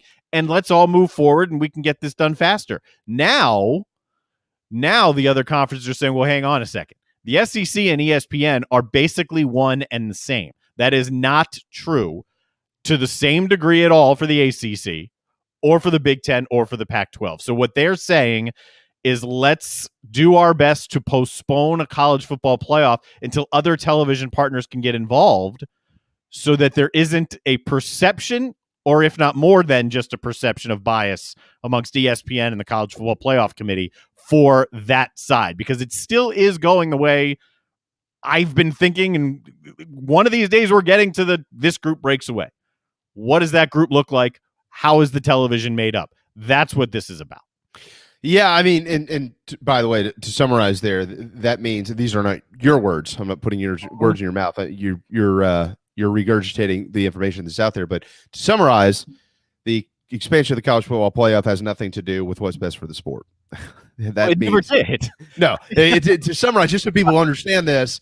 Well, how can we make more money? That's what this comes down to. Those aren't Darren's words. He's just what he's doing is it's spitting right back out what's basically being said behind the scenes. Yeah, and it's not all. It's mostly financial, but from this little angle, it's also saying, well, hang on, I don't want being Big Ten Alliance. I am the Alliance. I don't want ESPN only involved in the playoffs and pulling all the strings, because if they're more tied closely to the SEC than us, then how are we going to get a fair shake? Yeah, I mean, look, I get it. Everybody's has got some concern out there about this. I mean, I'm not exactly sure what, because let's all remember something. They might want to try to postpone this as much as possible, but ESPN has every penny that they need to push this sucker right through the gates if they want to do it. ESPN is still going to be the major player in all these negotiations. The SEC does have power. And these guys trying to form an alliance to block any of that, they might be successful to a degree, but there's always going to be This is always going to be a full tilt conversation. It's not like, I'm not saying that you're saying this. I'm just saying I don't want people to think that, oh, well, the ACC, Big 12, and the Big 10 and Pac-12 have formed an alliance, and so that's probably going to stop all this. That doesn't mean it's going to stop it at all. They might be attempting to, and they might delay something or some type of conversation, but this is not dead in the water by any stretch of the imagination. And let's also remember, even though I think, Darren, behind the scenes, they probably, if they were going to move forward with 12 teams, would like to probably try to get it moved up a year or two, there was still that 2025 date of, this is the more likely date that we can get this because of contracts and this and the other. So they're still 4 years out. Like, there's still a lot of time to get all this worked out. But yeah, I think there are some stall tactics in there right now trying to protect their interests. The playoffs are changing. It's just a matter of when. So if this alliance can be voting together, I guess that's the best way to put it, then maybe you can prevent this playoff from happening sooner, the change happening sooner, and ESPN solely having it. It's just a matter of when this change happens and then what it looks like, because we don't know what the sport of college football will look like. It's a good idea for the playoffs to, back burner is the wrong word, but same burner is realignment, because you got to figure out what is best for the sport that you're dealing with. If you make some blanket overarching statement now, here's how we're changing it, and then the sport changes next year, that's a problem. That's right. So let's figure out if this is what the SEC is, if this is a group that's breaking away, if nobody breaks away. Let's figure all that out, then figure out how to expand and where and when to expand the playoffs. Yeah, and that's why I think a lot of what you're not hearing is, all right, let's all be on the same page here and make sure that nobody's going to attempt to leave and go do something else. Because the SEC, you know what their job is right now to do? Nothing. They don't have to do any damn thing in the world, because none of these leagues are going to do anything without the SEC, and they know that they can't do anything without the SEC. Because the SEC still holds all the cards. They're still, Sankey's still sitting there pulling his cards up, putting them back down on the table, going, you don't know what I have, but I have it. And he's always been a step ahead of them, number one. But most importantly, the SEC has, outside of a couple, Clemson and Ohio State and things like that, they have the most brand names in the sport. Like, this sport's not going anywhere without the SEC, right in the thick of it. So they don't have to do a damn thing. They can let these guys form every alliance they want to and go, do whatever you want. But you're still not going to do anything without us and without our approval. It's not happening. That 4 million mark viewership, that speaks directly to that, and how of the games that qualified, it's an article in The Athletic, I'm not going back through all of it now, but how of the conference versus conference matchup, SEC versus SEC, Big 10, the SEC had 50 some odd games that were viewed by over 4 million people in the last 4 years alone, not counting 2020, 15 through 19. Yeah. Big 10 was right there with them, and then the world fell off the map. Okay, so is the SEC running away and hiding? No. The rest of college football is not doing anything without the SEC.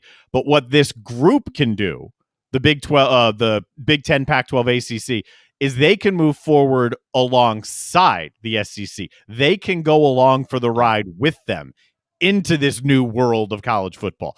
If you don't join forces, it becomes harder to stay financially on the same footing moving forward together. Yeah, I agree. I think that's very well said. And by the way, I'm not going to get into whether they should or shouldn't, but if I'm Oklahoma State and if I'm Iowa State, I am sitting on hold until Greg Sankey picks up the phone. It doesn't mean he's going to say yes. It doesn't mean it's good or that they need him or this, that, and the other. I'm literally going, no. I know you don't necessarily think you need us, but come up with some bogus reason as to why, and we all know that it's probably not true. But those two programs have Oklahoma State has a lot of money, Darren. We all know they have a lot of money. Iowa State doesn't have a lot of money.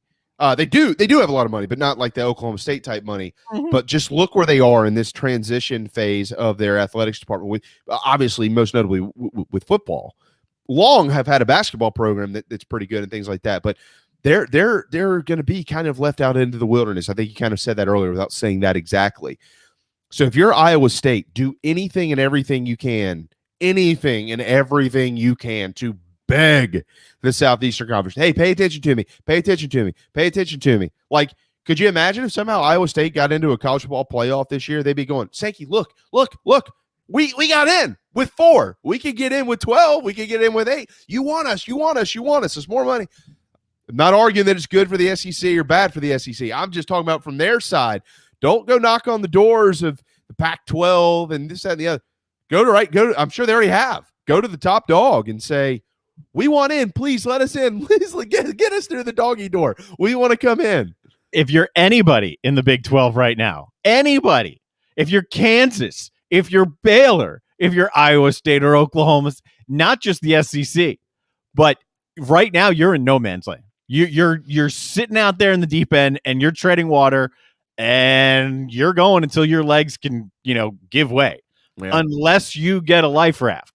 Any one of these conferences can be a life raft. The problem is all of the indications about this alliance is that there's a lot of academia and likeness in terms of schools that they seem to be grabbing onto. So if you don't fit into that, then it's going to be harder to get into those. So then maybe the SEC becomes your only option.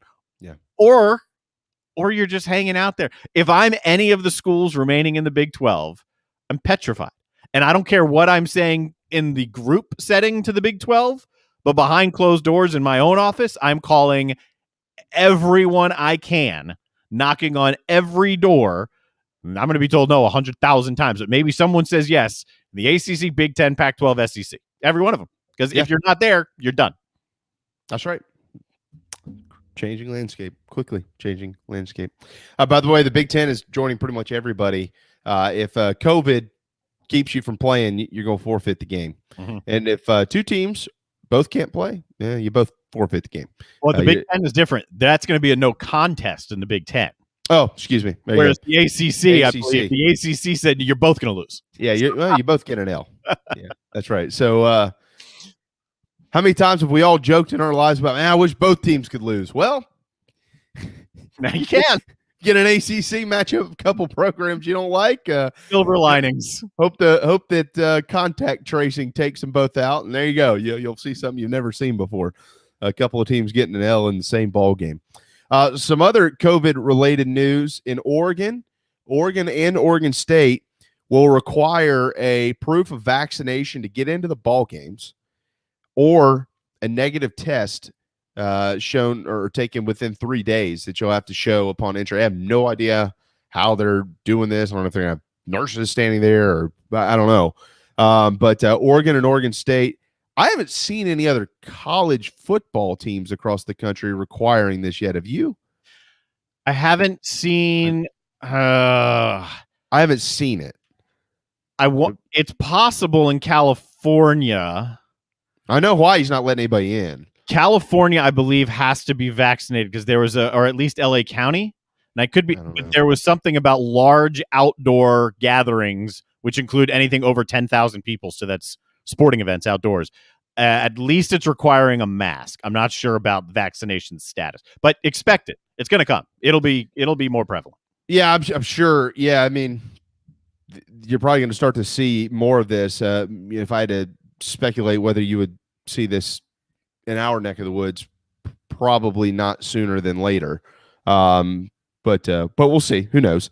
But Oregon and Oregon State are requiring proof of vaccination. And I guess I saw today that the FDA has officially approved one of the vaccines. I'm not sure which one. Yeah. So there was some speculation out there that if the FDA finally did actually approve a vaccine officially, that there would be, I don't know if it's going to be more of a league thing or a state thing. I guess it could be any. Or an individual school thing that would say, oh, okay, well, they're approved by the FDA. We can actually now approve them to come through the doors. So to your point, yeah, we need to probably keep an eye on this over the next few weeks, definitely the next couple of weeks, to see what happens there. Yeah. Some really, really just terrible news up at Western Carolina. 32-year-old John Peacock, the offensive line coach for the Catamounts, has passed away due to complications from COVID-19 as well. I guess his fiance was actually down in Florida, I think, when a lot of this was happening. He did test positive for COVID on August the 14th.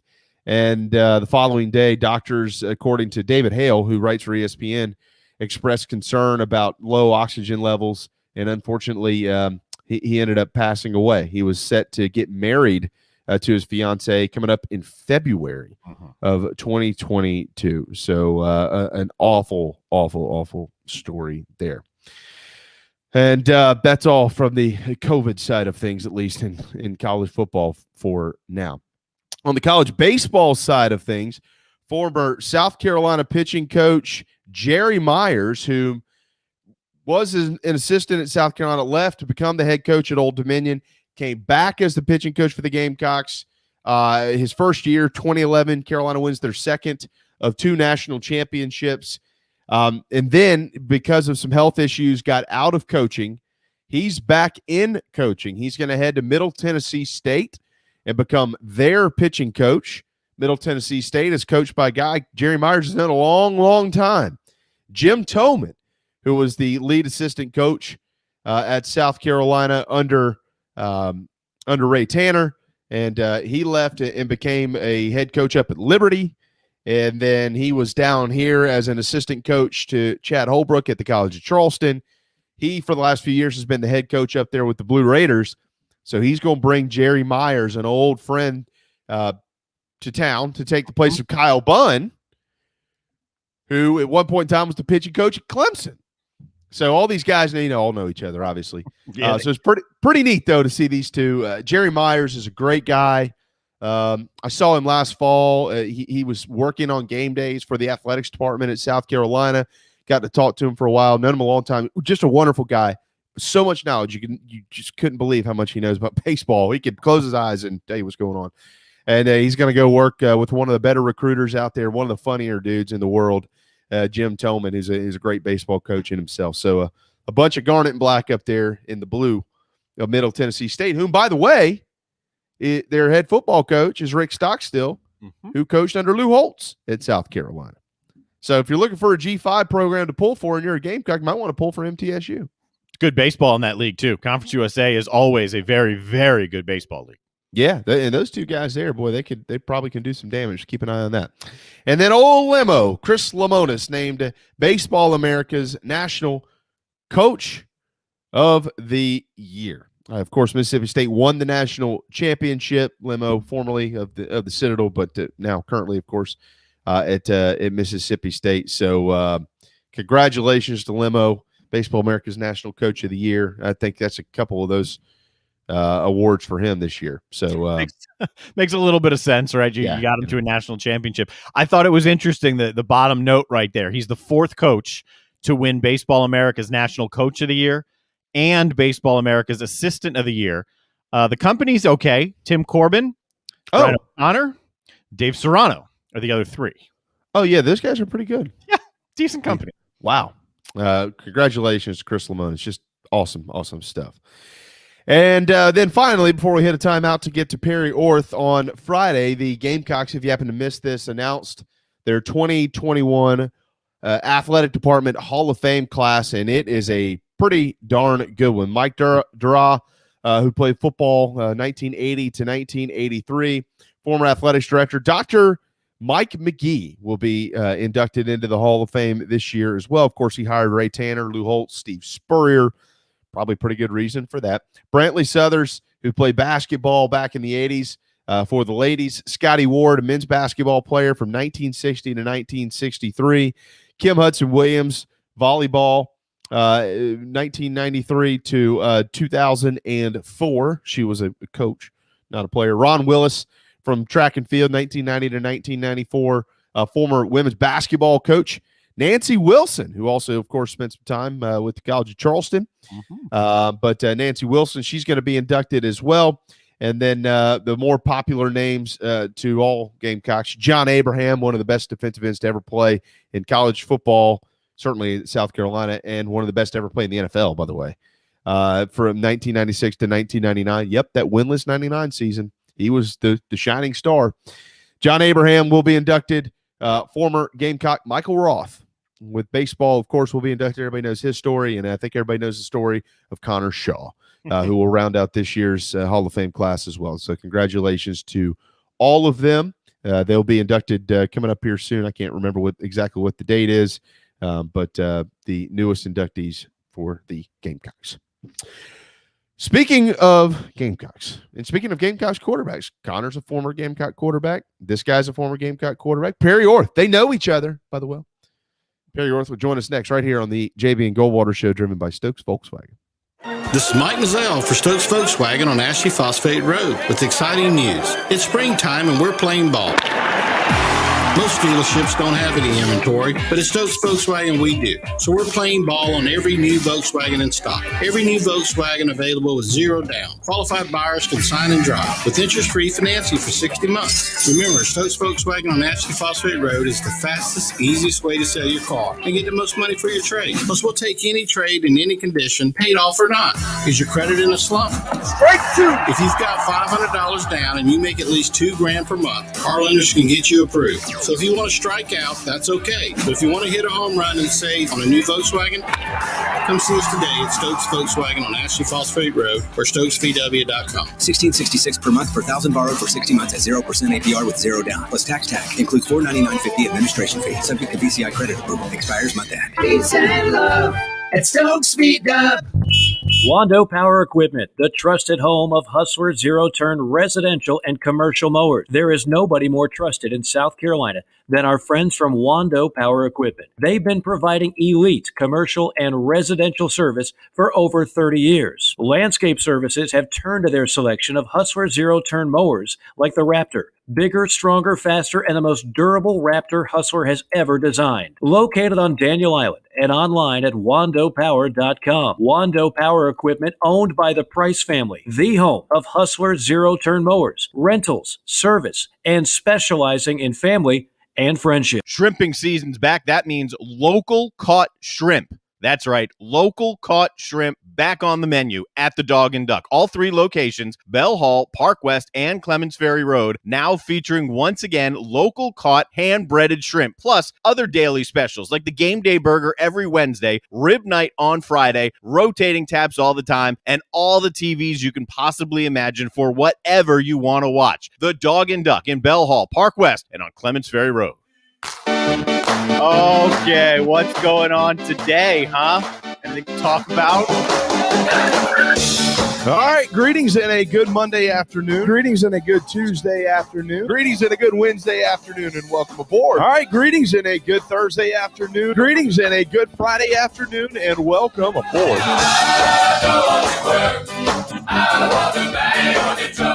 right, 1:33 on this Monday afternoon. Final segment of the day. JB, Darren, and Perry Orth, former quarterback at South Carolina. There's some conversation to be had about the quarterbacks with the Gamecocks. Real quick, Perry, before I get you in here, let me throw this couple of quick nuggets up there.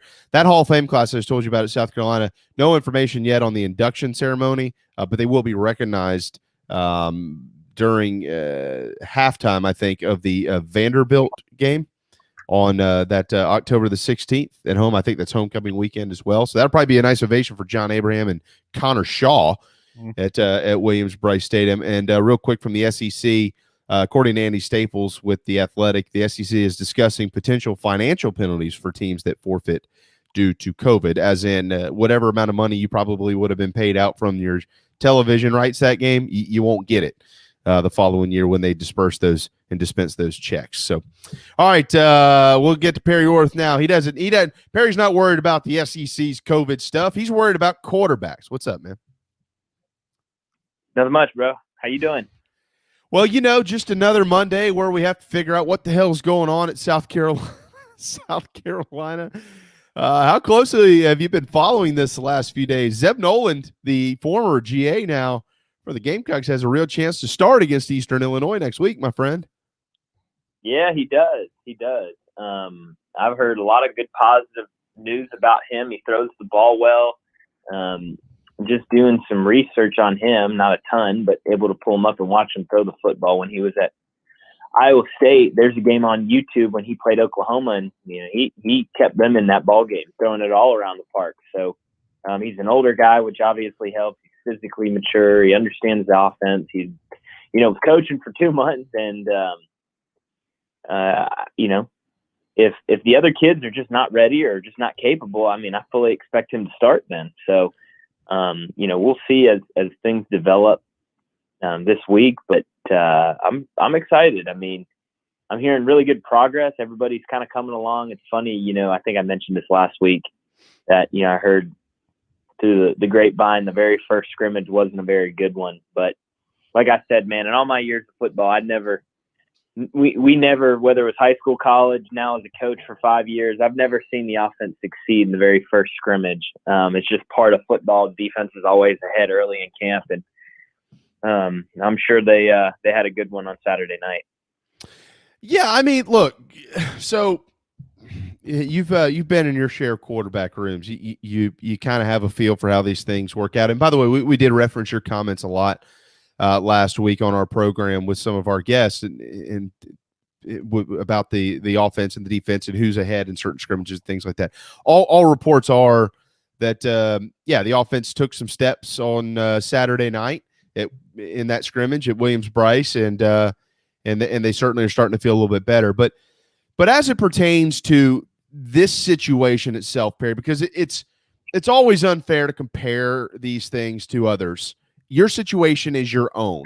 And right now, South Carolina's situation, I think, proves that Luke Doty was firmly the starting quarterback. He's absolutely the best guy. They're anticipating getting him back sooner than later.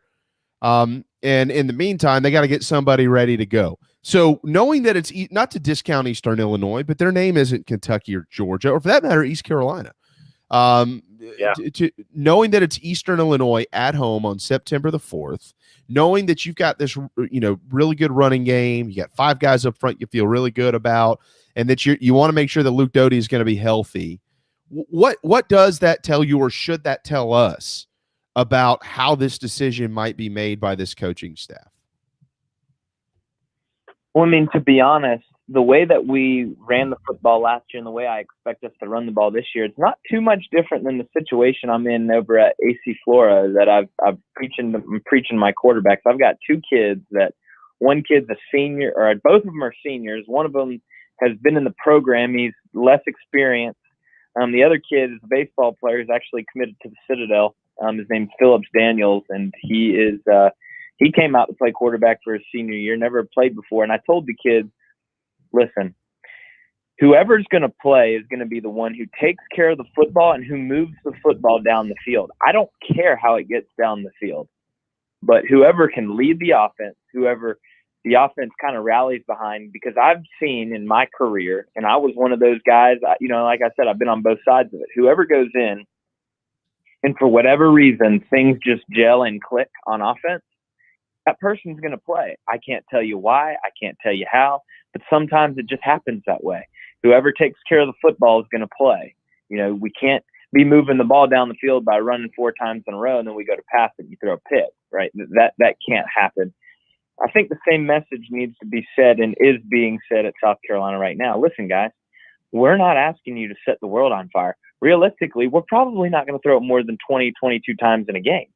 We need you to take what the defense gives you, move the chains, and give us an opportunity to get our running game off the ground and going, which is ultimately just going to help you in the passing game. So with that being said, in theory, you'd like to think guy who was coaching, older kid, experienced in football, played in big time games, that if this kid's capable and athletic enough to move around and play, he's going to be the guy. If the other guys are too inconsistent or not taking care of the football, it doesn't take a bunch or a ton to do when you've got a run game that I expect us to have. So with that being said, I think it's realistic to think that Zeb is going to be the starting quarterback, next Saturday night. How crazy is this? From a guy who's done it at this level, right? The story is crazy. It's a GA who's not that far off from playing, but it's a GA who's been stripped of coaching, and now he's out there competing to take the starting job in week number 1. But how crazy is it? So if you had just finished playing, hung up the cleats for the clipboard, you wanted to get into coaching, and then a couple months later someone said, hey man, with a couple weeks practice, can you run out here and beat Eastern Illinois? How realistic is that? Yeah, I think it is. I mean, I think that, as long as he was working out and was doing what he's supposed to do to take care of his body, I don't, it's not much different than taking an extended, period off, or say you miss spring practice. I know going into my senior year, I really only got a week of spring ball. So I basically went from November to, August of actually playing. So it's not that much different. For him, the mindset switch, it can change pretty quickly. I mean, you go from coach's mindset to a player's mindset, but you still have the thinking process of a coach. So it really should help you that, listen, I was just teaching these kids all summer, and for the first week of camp, hey, take care of the football. These are our steps. This is what we're doing.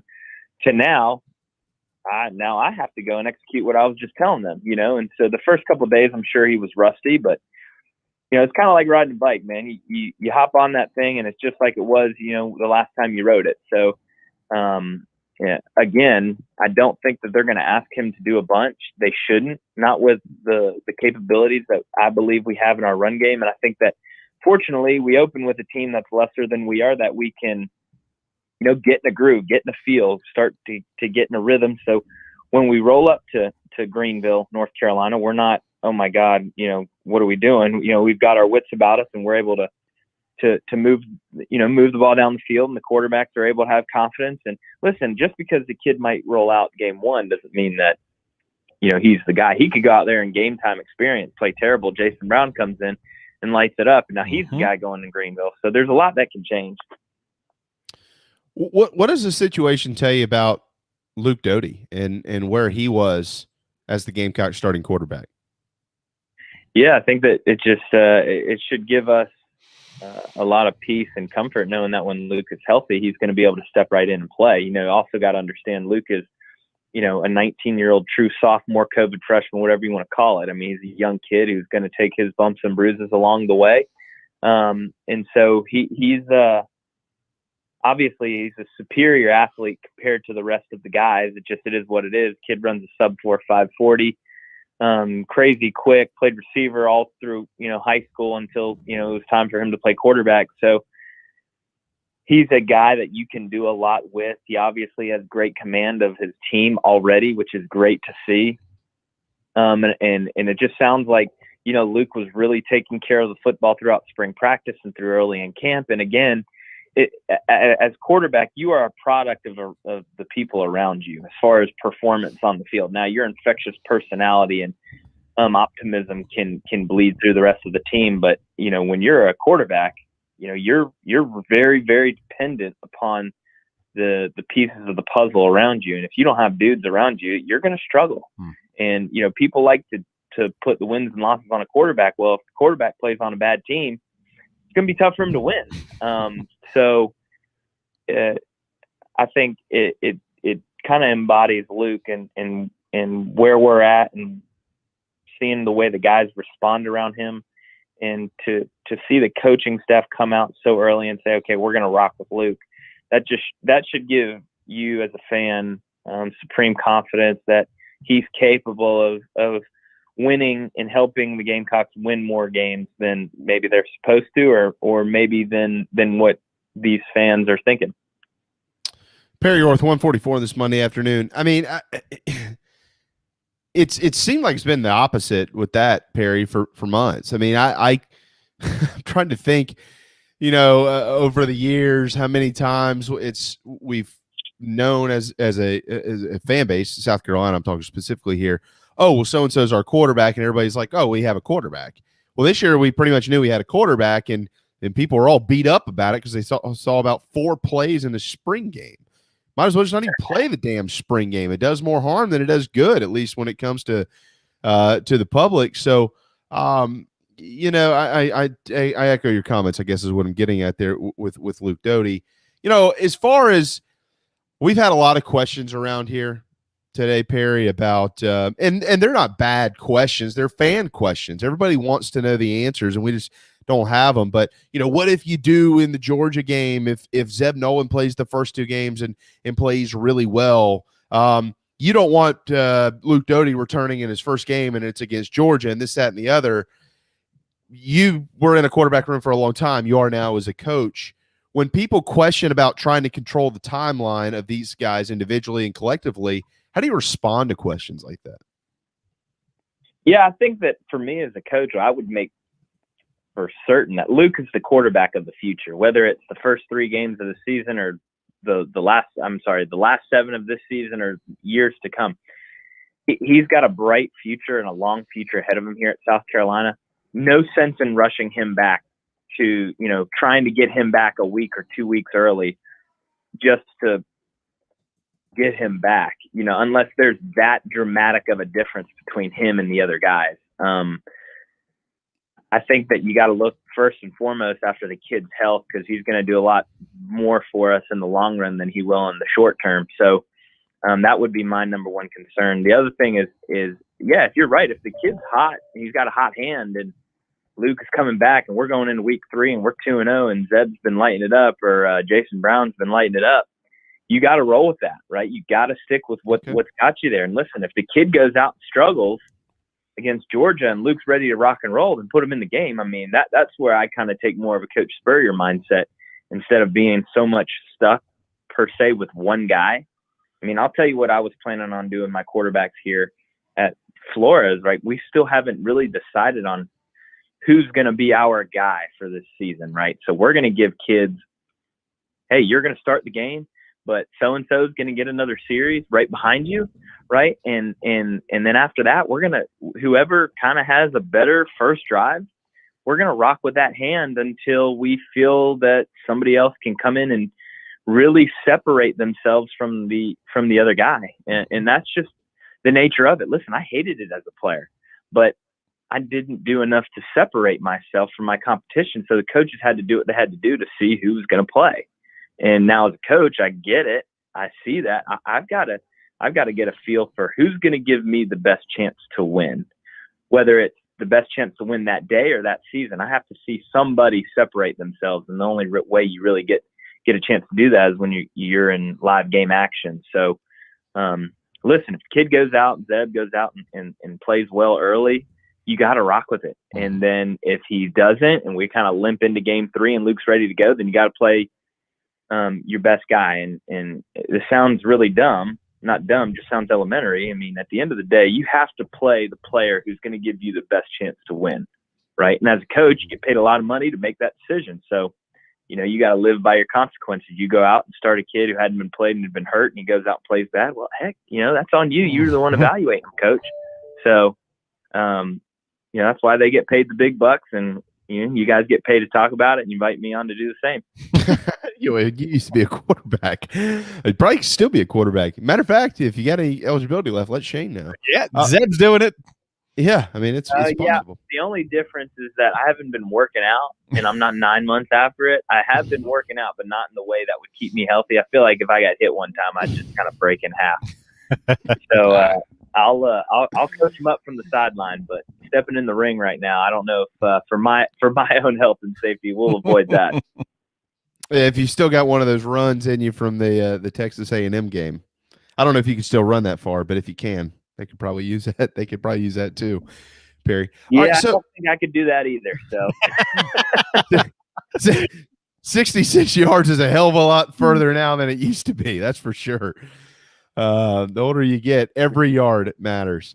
So Perry, last week, Marcus Satterfield, it was actually kind of a funny comment. I laughed when I heard it. He said, yeah, well, Zeb Nolan knows the playbook. He wrote it. And, you kind of chuckled a little bit. He's like, no, but seriously, he was in there writing the playbook. He was in there, as a GA typing. So what does that mean? I mean, explain that. Like, how much does that impact him, and how exactly it does that impact him? Well, yeah, I mean, when you're sitting there, you're thinking about how detailed do you have to be to write the playbook, right? So that you're literally making it probably over the computer, right? But you're making it. You better make sure that, hey, if that curl route's supposed to go 12 back to 10 yards, you better dang sure draw that curl route 12 back to 10 yards, right? With the correct spacing and correct alignment, right? You got to make sure that that stuff's detailed so it's exactly how they want it printed out. Well, when you spend hours on hours doing that, you're going to remember the stuff that you spend hours on working on. So he understands that. He's been in football for years, so he understands defense. He's played in big time games. I mean, you know, at first it sounds funny, like, oh my gosh, we're in desperation need. We got to go out and get a kid who's coaching. But then when you actually ponder it and think, like, right, yeah, this is kind of a no-brainer idea. Why would this kid? Why would they not have asked this kid to play, whether he was healthy or not? And apparently, the rumor was that Satterfield had been bugging him about playing since he had gotten here. But it didn't take until Luke got hurt for him to say, like, okay, you know what? I'll come back and do it. He's obviously got ability. I mean, if Coach Satterfield is bugging him to come back and play, he understands football. He's obviously, if he's been writing the playbook up all summer, he understands the plays. Now you just have to go out and execute. But unfortunately, guys, that's the hard part. You know, memorizing plays and defense is the easy part. Is how well can you, how well do you decipher information? How well do you process it? How fast do you process it? And then are you physically athletic and capable enough of doing that? I don't question his physical abilities. It's all a mental game, because I will tell you guys this. And this is not a brag on the SEC. I guess it can be, but I've played teams from the ACC. I've played teams from lower tier schools. I've played teams in different conferences, and I've obviously played teams in the SEC, and it is just simply different. The speed of the game is different. The defensive line is different. You're going to be facing guys on every single team that you play that are going to be playing on Sundays and playing for a long time. There are so few NFL preseason, normal season, playoffs. There's so few games that I watch now that I don't see guys that I played against, that were on defenses that I played against. And I flip the channel and there's so-and-so from Kentucky. There's so-and-so from Florida. There's so-and-so from Clemson. You know, I mean, it just, I know Clemson's not in the SEC, but you kind of get what I'm saying. So it takes a lot to get under center in that kind of environment, handle it. I don't have any questions on whether he can do it. It's just different. And how well does he adjust to that? We'll find out when he takes those snaps. It's the same thing with Jason Brown. I mean, kid's obviously got a ton of ability, but let me tell you, there's a big jump from where you were at to the competition that you're getting ready to face. A couple more minutes with Perry Orth, former quarterback in South Carolina. No matter who's at quarterback, Perry, I think we hit on Dakereon Joyner a little bit with you last week, but he's going to be out there. All signs and all stories are that it's been a pretty darn good summer for Dakereon Joyner, the former Fort Dorchester Patriot, who's become a leader and certainly become one of the more trusted options at wide receiver for the Gamecocks. Josh Van's been around a while. And now you're introducing a 6'7" kid, and EJ Jenkins, who seemingly has all of the tools that they've been looking for. Jaheim Bell, we know about the tailbacks. I mean, when you see what surrounds the QB position, no matter whom it is, what do these guys? How does that make you feel as a former quarterback? If you looked around and saw those guys, those options that you were going to have to work with to disperse the football to, where does that leave Carolina? Where do they stand heading into the season with that type talent? Yeah, I think that puts us in great hands. I mean, we've obviously had more depth at that position years past. I mean, there's no hiding that, but it's great to see and hear about Ortre's kind of rejuvenated passion for football. I mean, he's going to be a huge asset. You look at the tight end position. We've got depth there. Nick Muse, Jaheim Bell apparently has just been turning heads left and right. And then the new kid, EJ Jenkins, obviously a physical specimen. Somebody's got to step up out wide, hoping it's Ortre. And there's obviously a few other folks. Dakereon Joyner, I'm expecting to be big this year with the ball in his hand. So there's guys that are playmakers that are there. They just have to, again, they have to go out and execute it. They actually have to do it. We've heard and we've seen glimpses of it, but the consistency of doing it each and every week, that's something that we'll find out starting in a couple weeks. And again, there's players out there that can help our team and help in a big way. But again, if you look at the scope of our offense, you always, as a play caller, you tailor your scheme around the pieces of the puzzle and the players that you have. You don't put in a scheme and say, this is what we're doing. You guys get accustomed to it. No, you gotta call plays based on what you got. We've got a heck of a running game. So you can do a lot with that. You can do a lot with a consistent run game, wear teams down, run the clock down. So you're playing 2.5, 3 hour games, right? Instead of having these long bleed out shootout games where your offense is 3 on, 3 out, and then the other team's running, sprinting up and down the field, right? There are ways you can control the clock, and then efficiency. When South Carolina was at its best, people love Spurrier because he was famous for launching the ball all over the place. But when we were at our best, we were ball control, convert on third downs, and play good defense. And we won a lot of games doing it that way. So I think that's kind of the MO of our school.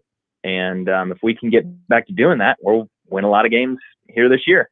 Yeah, and I think that, that's a lot of what they liked about Luke Doty. I mean, he was a guy who on 3rd and 7 was capable of getting it done a couple of different ways. Certainly one of those ways is with his legs. Finally, we'll wrap it up on this one. You kind of talked about the run game. We know those guys are really good. Juju McDowell's a guy. You might want to throw his name in the mix. We'll see how they use him. We know what Kevin Harris did. We know it's expected of Marshawn Lloyd, and we certainly have heard all that surrounds Zakondre White, and saw Rashad Amos at the end of last year had a pretty productive final couple games. So the talent's there. We know it's there. But we also know that it's been kind of projected for a while. The front 5 up for Carolina on the offensive line have been the same. We pretty much know who's going to start. What's that tell you? What does that mean to you as a quarterback? You got your 5 guys up there. You got a center in Eric Douglas that knows what's going on. What does that mean? It gives you peace of mind knowing that you're not going to get whooped up in, each and every Saturday. And then a running game is quarterback's best friend. It's your safety blanket. I'm telling you, it's a lot easier. And I'll wrap this up. It's a lot easier being 2nd and 3 instead of 2nd and 12. There is no other way to put it than that. Well said. No doubt. Yeah. QB1athletics.com, where you can learn all about being 2nd and 3 versus 2nd and 12. Perry Orth, former quarterback at South Carolina. He can train you. He can teach you how to do it. He's also, of course, coaching over at AC Florida. The game was, I know, unable to be played on Friday night, Perry, but y'all got another one coming up this week. So that'll be game 1. You're a state champion now. You got the ring to prove it. I mean, you just got everything going for you. You just got married. We're just lucky to have you around here on Mondays. No, man, I'm just an old washed up dude. Just trying to, make it day in, day out, dude. Right. Yeah, appreciate you guys having me on. I got to hop on a call here at 2:00, so I got to run. Appreciate y'all having me, and we'll catch up next week. No doubt. Thanks, Perry. Game week next week, brother. Thank you. There you go. Perry Orth, former quarterback at South Carolina, QB1athletics.com. If you would like to be trained, know somebody that would, QB1athletics.com. Yeah, 2nd 3 versus 2nd 12. Big difference there. I'm glad that Perry pointed that. Yeah. But no, I mean, he's heard to be 2nd and 3. To his point, I know we're out of time, but it's kind of that KISS method, right? Sometimes we overthink it. It's like, let's just not be stupid here. Let's try to get closer to the first down mark instead of farther away from it. Here's what I do know. We got Mike Morgan tomorrow. We have Gene Sapikoff tomorrow. I think we got Corey McCartney tomorrow. It's going to be a jam-packed day around here. And obviously more on the Carolina stuff. Shane Beamer's going to meet with the media tomorrow, so we'll have plenty of news and notes from that, hopefully. JC this week. I mean, we're funneling right towards football. Can't wait. Thanks to Perry. Thanks to Wes. Thanks to Darren. Thanks to all of you. Have a marvelous and hopefully rain-free Monday afternoon. The JB and Goldwater Show, driven by Stokes Volkswagen, will return tomorrow at noon. we'll see you then.